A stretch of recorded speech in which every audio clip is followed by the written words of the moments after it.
Hollow Knight Silksong has consumed my life for the last 10 days. When I walk away from Silksong, I'm thinking about it still. When I sleep, I'm dreaming about it, and when I'm wide awake, making the best of a fried egg that I cracked in a miserable fashion at 5 a.m. because my current unemployment has ruined my sleeping habits, I'm thinking about Silksong. This game has consumed me totally. It's no secret that a great sum of the gaming community online has long awaited this game. I don't believe I've ever seen an indie title cause such a huge wave over its release, especially on launch day. The only possible exception being perhaps Deltarune, and even then, I feel that one's not entirely fair since it's releasing episodically. I remember first picking up the original Hollow Knight back in 2018, just right around the time that I was moving out to college. I spent a lot of that first semester just totally enthralled by the entirety of it.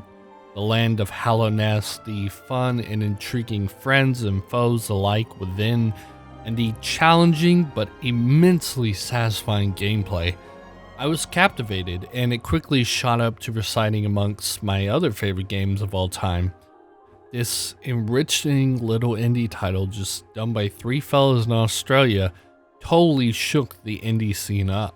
And here I am now in 2025, sitting here writing a script for a video about Silksong, this game that I oftentimes doubted would ever come out. It took a long time and a grueling wait for so many of us, but after all this time, Silksong is finally here.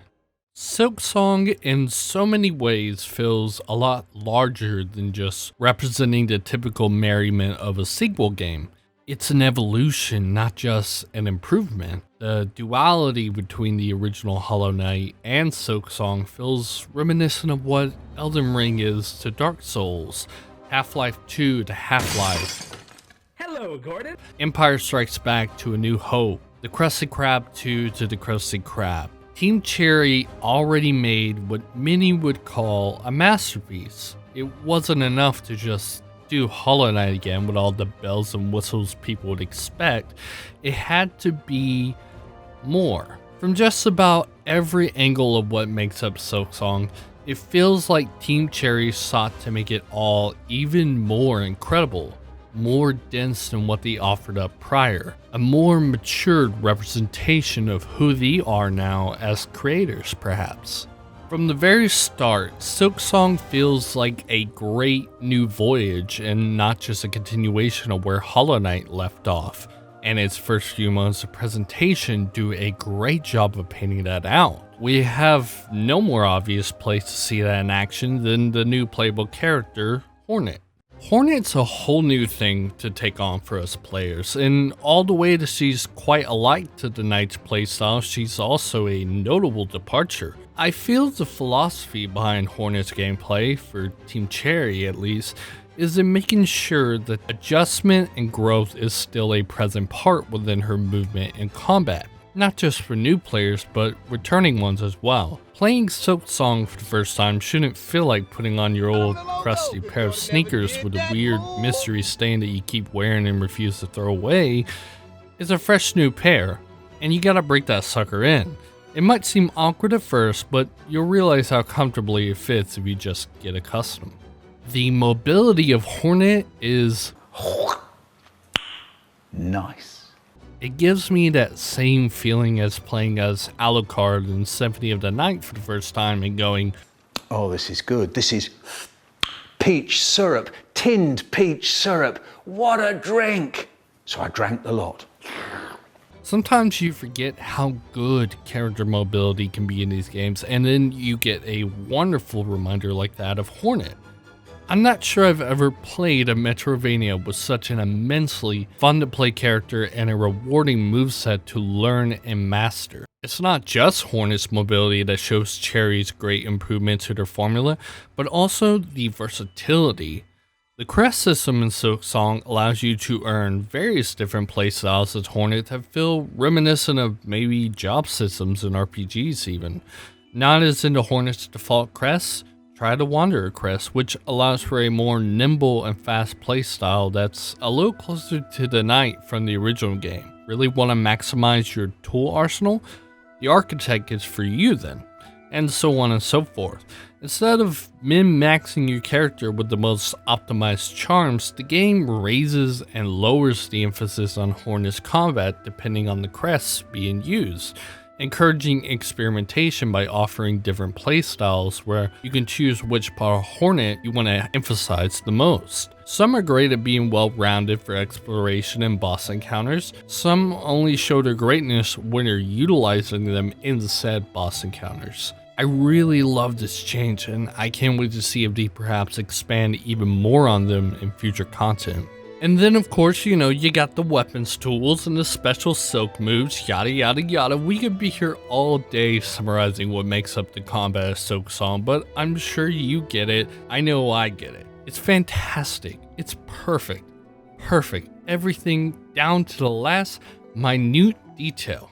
Maybe the biggest headline in correlation with the combat of Silksong on the internet at least is the difficulty of Silksong. And yes, this game is hard. Not even just, I didn't play Silksong and didn't know what type of game this was hard. I'm talking avid Hollow Knight players being thrown into a deeper, darker gulag type hard. Hollow Knight was not an easy game, not outright cruel, but it's also not going to give you the game clear screen without some effort and perseverance on your own part. It's mainly in the post-release and in-game content where the serious challenges of that game were. Silksong, on the other hand, is Rock Lee dropping the weights on your ass. This game is hard. At times, it can feel ruthless. You're going to die in this game again and again. And again. And again. Forever. Bosses are harder as a whole. Regular ass enemies are harder. I can't tell you how many times I had a wall thrown in front of me just because some random enemy would not stop bullying me. Some of the hardest challenges are the enemy gauntlets and not even the actual boss. This is the game evening the playing field though, in my opinion.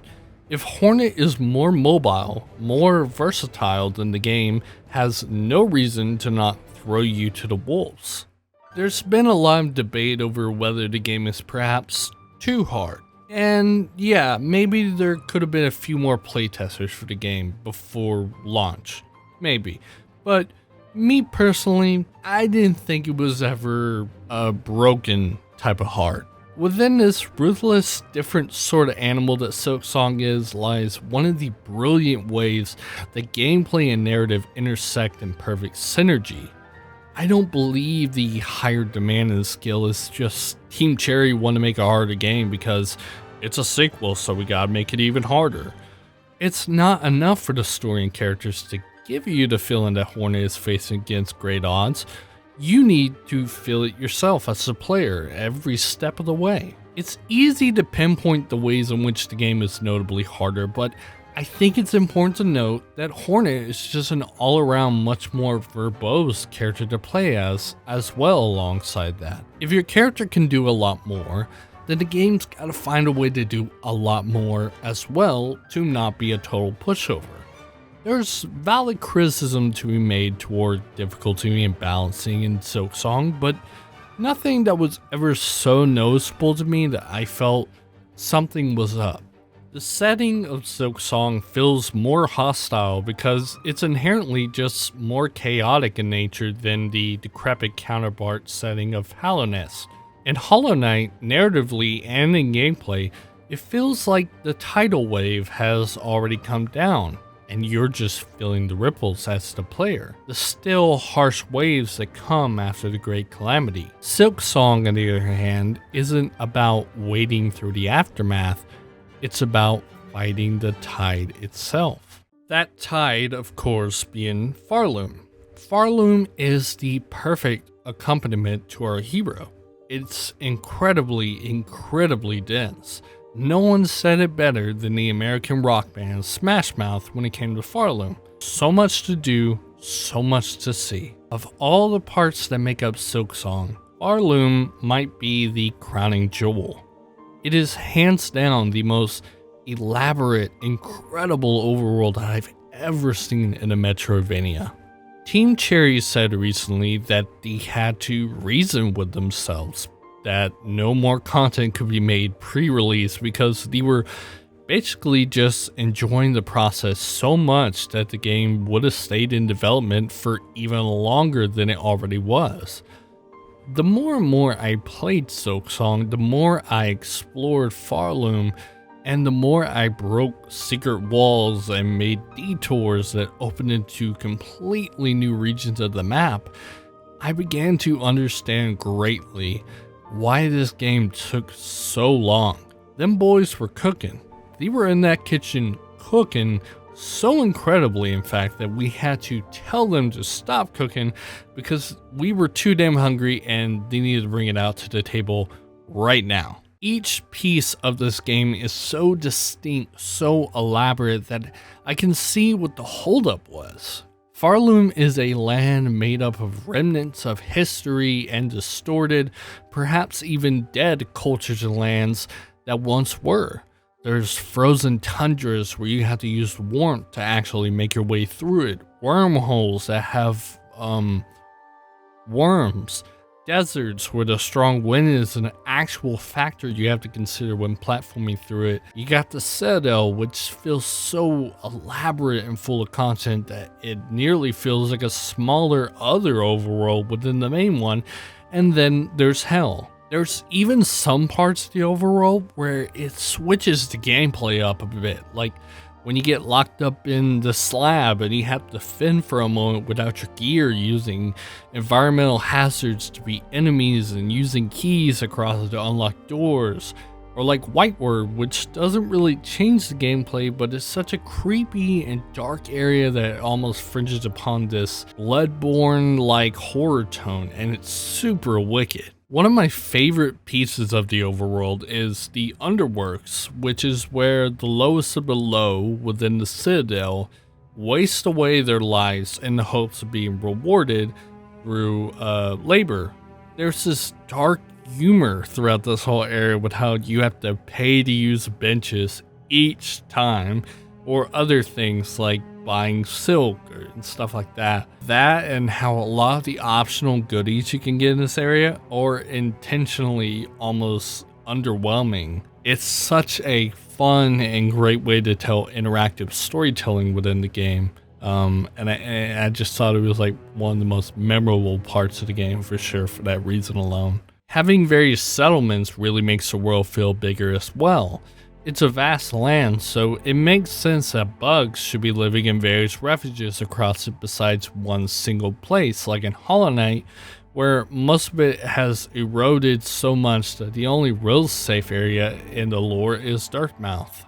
Besides the various locales, Pharloom feels more lived in thanks to its abundance of NPCs you can come across. Some within the settlements you help, and some just in general outside on your journeys. A lot of them have their own personal journeys that they're making alongside your own, like Chakra, Green Prince, and of course, everyone's favorite boy Sharma, who I would die for because I love that little guy so much. I can just tell going through this whole game that these guys were trying to craft as many ideas as possible that they had for the game, doing things that just sounded cool and worrying about how it fit into the whole picture for later. While I was playing Silksong, all I could think was how I truly did not want to finish this game. I think in that moment I was able to totally get where Team Cherry was coming from.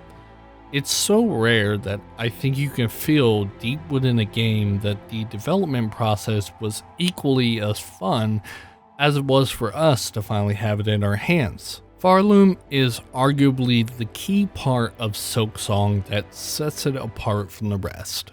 In Hollow Knight, the narrative is much more fragmented in presentation. With the Knight, ambiguity was the beauty of the character. How the Knight, aka the player, takes on the game reflects the sort of fate Hallownest itself has in store. The cleverness of the Knight is that he's a vessel. Canonically, yes, but a meta one as well. All playable characters within games are vessels, sure, but Team Cherry used that understanding that we've all come to know, even if only subconsciously, to tell its story. How do you play Hollow Knight? Well, that's who the knight is then. Did you go around and at least try and do most of the content before finding the final boss? Okay, well, you probably got one of the more favorite endings. And if you beeline straight to the main goal with little deviation, then you'll probably get one a bit anticlimactic. This is actually something that comes back quite similar in Silksong, but we'll get to that.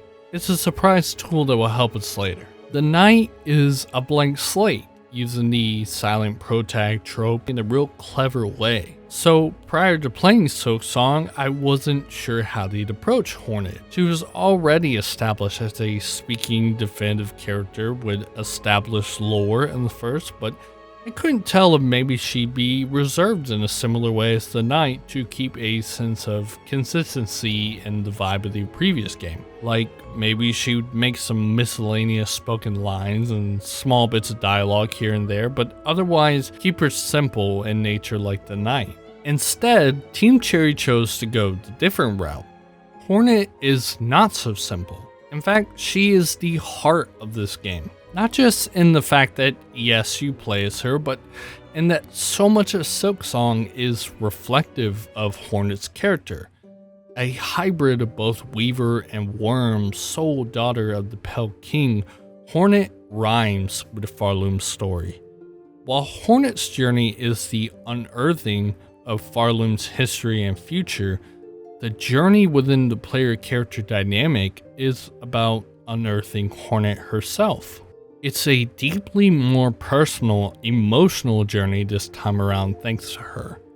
This inclusion of a more dynamic main character leads to, I believe, Team Cherry flexing their creative writing abilities much more than they did even in the first. The symbols, foils, themes, and double entendres of Silksong all work in such a way that it further characterizes our hero. Within all the major plot points and optional interactions across the many hours I spent playing Silksong, there were many a times I could surmise a sort of poetic tango it was having with Hornet's origins and how she's come to view herself and the world.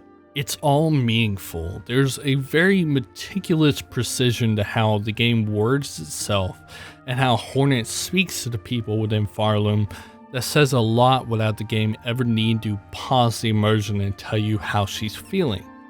She can be cold at times, claiming that she merely did a service to others for her own benefit, or perhaps indifferent. One of my favorite examples is when she saves the character the Green Prince, and she's just like, yeah, I did it because, the key just fit the hole, so it's not like I care about you.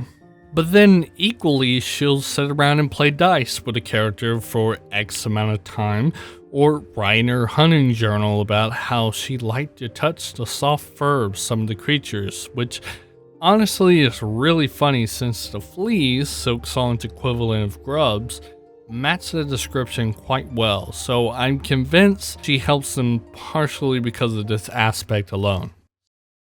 Silksong's narrative is one that I think circles around the idea of wrestling with legacy. As I've said, so much of the narrative centers around who Hornet is and why that matters within the context of what's happening in Pharloom. She spends the game avoiding of what her heritage could define her as. A ruler, perhaps even perceived as a god. To her, she carries the curse of heritage, imbued with an immense lifespan and an origin that leaves her feeling aloof to any real belonging. Hornet is a character that follows her moral compass, but worries it might lead to her continuing a history of misfortune down the path in the process. There's no better character that reinforces the narrative of Silksong outside of Hornet than Lace. In a lot of ways, Lace is a foil to Hornet. She's graceful, agile, and the daughter of a high being, much like her, where part of Hornet's inner conflict comes from her disconnection, her unwillingness to accept what she is, Lace is disdainful toward her mother, grandmother Silk, because she can't bear what she herself is. At the same time though, she's so much like both the Knight and the Hollow Knight, a child born to serve a purpose.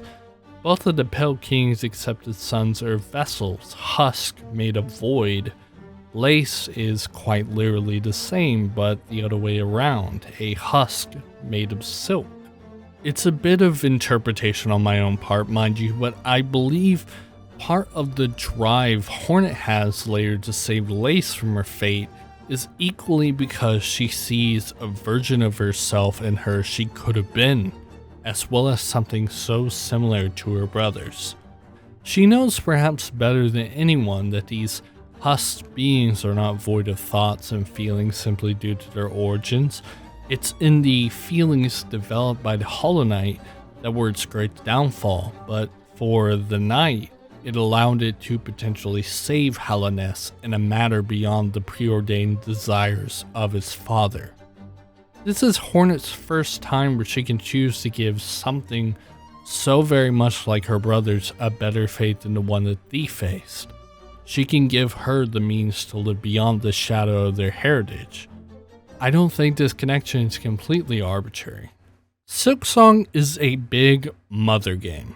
A lot of it comes back around to the framing of the daughter and the mother, or lack thereof.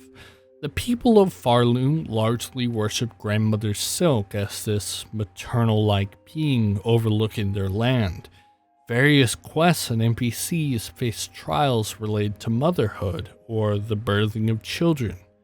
Even Chakra's side story within Silksong is about her following in the footsteps of her mother figure. In the final push of the game, Hornet goes down the Weaver equivalent of memory lane, aptly named Red Memory, and we see her reflect on the three maternal figures that she herself had across her life. Hera, who gave her life, and that desires placed on her by others are meaningless. Vespa, who taught her strength, that she must be fierce and unflinching toward what comes her way, and the White Lady who gave her knowledge, the inner discovery she needs to know that her path is of her own making. In the end, Hornet's final inheritance is not from the three queens themselves, but one that she places and gives upon herself. In Silksong, you can achieve early endings to the game at the conclusion of Act 2 if you didn't basically do most of everything optional in front of you. This is how they bring back that similar element from Hollow Knight. See, I told you that I'd bring that back. In Pharloom, you can choose to interact with everything around you, helping the pilgrims and others you come across, or you can do what the game primarily tells you to do, which is just to make it to the Citadel and put the old Silk Queen down. Either way, it's reflective of how Hornet chooses to place herself here in the setting. I think this is such an important piece to the big picture of the narrative, because within all the themes of legacy, motherhood, etc., is a very simple one: kindness.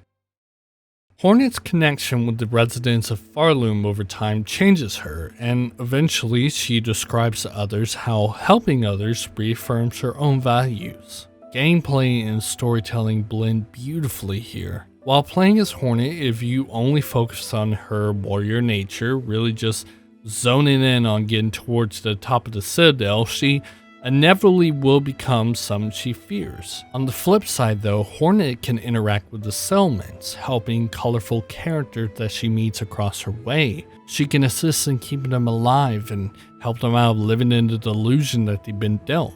You can't reach the best endings in this game. That's a little subjective, but I digress. If you don't leave an impact on Pharloom as Hornet. It's the kindness within Silksong, from her own mothers, from the residents, the fellow outsiders, and a charming bunch of fleas sharing a caravan that give her the means in which to choose a better path for Pharloom and for herself.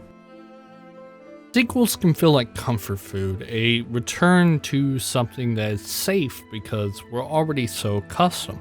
But I don't think Silksong is comfort food. Silksong is more than a sequel, and it's certainly more than a glorified DLC. One of the stupidest things that I've heard people say about this game.